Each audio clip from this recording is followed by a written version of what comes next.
Canadian homebuyers are on the retreat.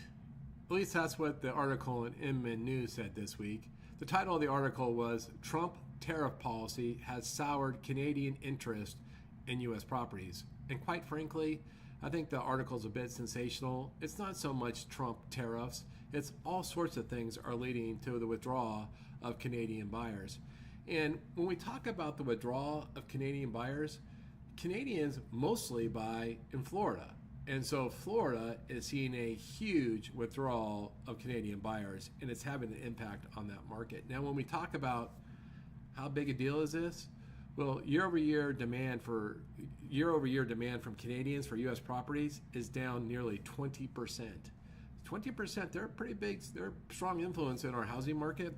That is a big drawdown. I'll share a chart from the article right here. This chart is the number of Canadians searching for homes in the U.S. is declining, and you can see starting in January there was a slight decline of 3% year over year. Then in February, about when the tariffs were announced, there was a 21% decline. And then by 24, it bottomed in April at a 35% decrease in Canadian appetite to buy U.S. homes. And now it's right around 20%. And you can see in this paragraph below, it's mostly in the beach cities. It's in West Palm Beach, it's down 26.6%, Tampa 23%, Orlando 23%. Are some of the big items. And then California, Anaheim was down 26%. San Diego is down 25%. Los Angeles is down 25%. Then there's a couple other centers like Ohio, Detroit, and New York. But those aren't so important. It's just, now the article said, the title of the article blamed it all on Trump tariffs. I don't want to necessarily blame it all on Trump tariffs. I mean, I don't care, but when I say I don't want to, but you have to pay attention. A really big consideration is the Canadian dollar is really weak against the U.S. dollar. Matter of fact, it's $1 US to 0.72 Canadian dollars. When I was younger, it used to be the exact opposite. So that weak dollar, Canadian weak dollar, is really making homes expensive in the United States for Canadians. The next thing is, just like everybody else, Canadians are no different than Americans.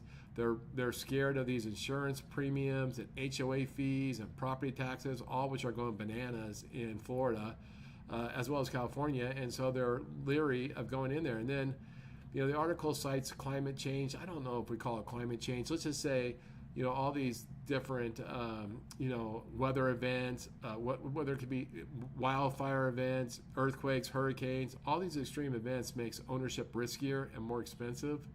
And then from the tariffs, though, what happens is that it's raising the prices of new homes just because all the inputs in to build the homes are getting more expensive, which is why the National Association of Home Builders is pleading with the Trump administration to revisit tariffs, to remove some of the onerous tariffs on plywood and other woods and other building materials that are really driving up the cost of houses.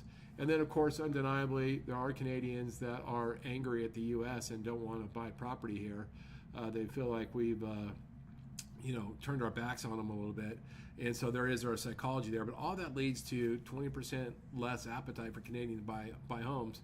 Now, I don't have a big call to action on this post. It's really just information. Just knowledge is power. It gives you some more understanding of why the purchase market's a little soft, why real estate's a little. It's one more ingredient going into a large stew of ingredients, but it's just one more thing to reflect on. I did do a post on this on LinkedIn today. I put a link to the article on LinkedIn. I will put a link below. It is most likely behind a firewall, although I believe Inman lets you access a certain amount of free articles a month. If you're interested in this article and you want a copy, just ping me in the DMs. I'll make sure I get you a copy.